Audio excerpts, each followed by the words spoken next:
Hey guys, welcome back to my YouTube channel. आज हम एक ऐसे टॉपिक पर बात करने वाले हैं जिसने पूरी इंडियन यूट्यूब कम्युनिटी और हिप हॉप सीन को शॉक कर दिया है। हम बात कर रहे हैं पॉपुलर क्रिएटर एजूज के बारे में, जिनके ऊपर हाल ही में कुछ बहुत ही सीरियस एलिगेशंस लगे हैं।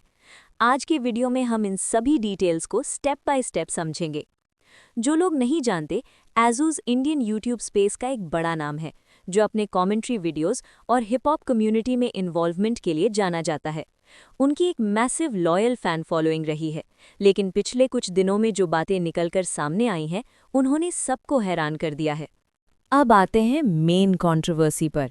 जनवरी 2026 के मिड में रिपोर्ट्स आई कि एक 18 ईयर ओल्ड लड़की ने अजूज पर सेक्सुअल असॉल्ट का एलिगेशन लगाया है।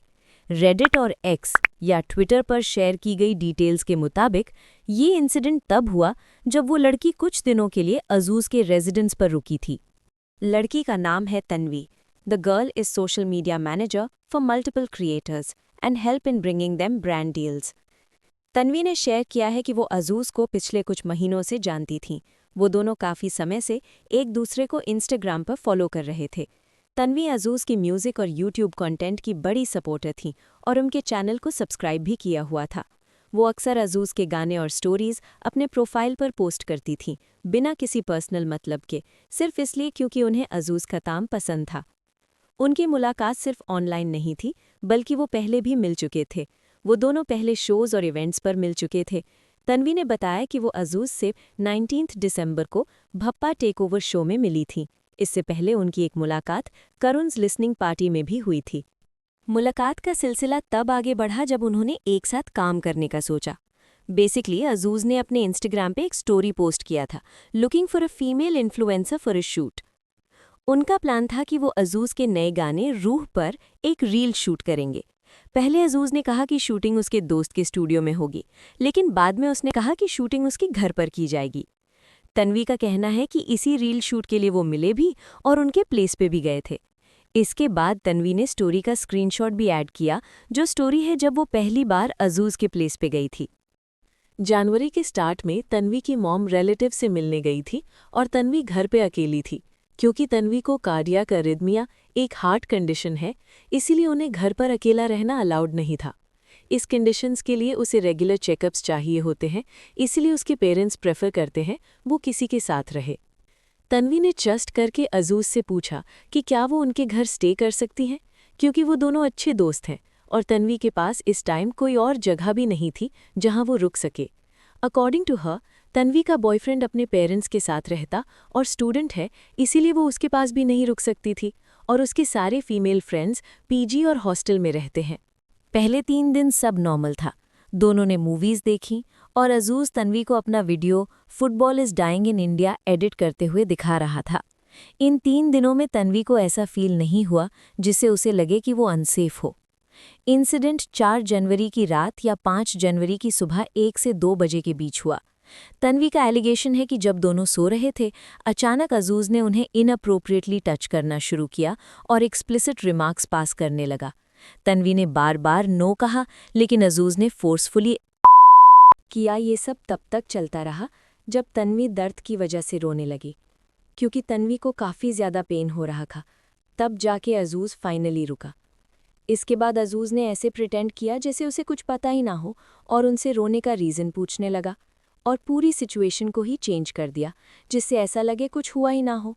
जैसे ही ये सब हुआ, तन्वी ने अपने बॉयफ्रेंड को मैसेज किया लगभग रात के 3 बजे और उसे कहा कि नेक्स्ट डे उसे आके मिलेगी। अगले दिन तन्वी अजूज के घर से निकलना चाह रही थी और वो काफ़ी डरी हुई थी, इसीलिए उसने ऐसा प्रिटेंड किया सब कुछ नॉर्मल है, क्योंकि उसे लग रहा था अगर वो कन्फ्रंट करेगी तो अजूज और भी कुछ उसके साथ वर्स कर सकता है, जो ऑलरेडी कुछ घंटे पहले हो चुका था, उससे भी वर्स। उसी दिन लगभग 4:30 बजे तन्वी और उसका बॉयफ्रेंड और एक म्यूचुअल फ्रेंड ने अजूज को घर जाकर कन्फ्रंट किया। म्यूचुअल फ्रेंड जानता था कि अजूज कहाँ रहता है और अजूज के घर का माइगत पास भी उसके पास था।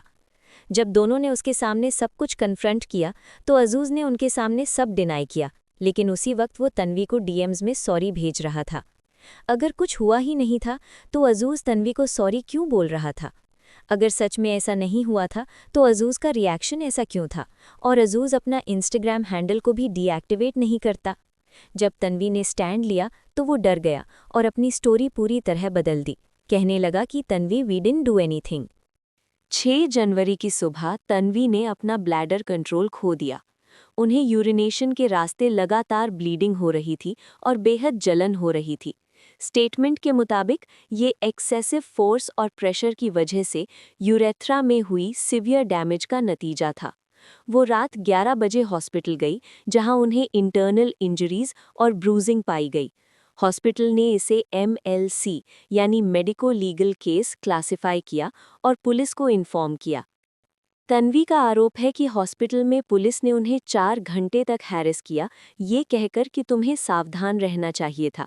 वहां उन्हें कुछ टेस्ट्स जैसे अल्ट्रासाउंड और CBC रेकमेंड किए गए।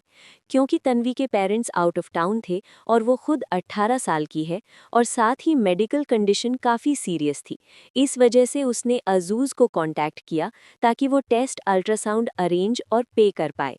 शुरुआत में अज़ूज़ ने इन टेस्ट्स के लिए पे करने को हाँ बोला था, लेकिन सुबह 4 बजे उसने मैसेज किया कि I've thought this through and I'm not comfortable being involved in medical visits, tests or arrangements.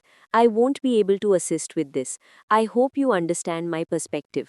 वो कंफर्टेबल नहीं है। स्क्रीनशॉट में साफ दिख रहा है कि तन्वी एक्सपेक्ट कर रही है कि अज़ूज़ सारी चीज़ें अरेंज कर देगा। अज़ूज़ के इस टेक्स्ट के बाद उसने तन्वी को हर जगह से ब्लॉक कर दिया।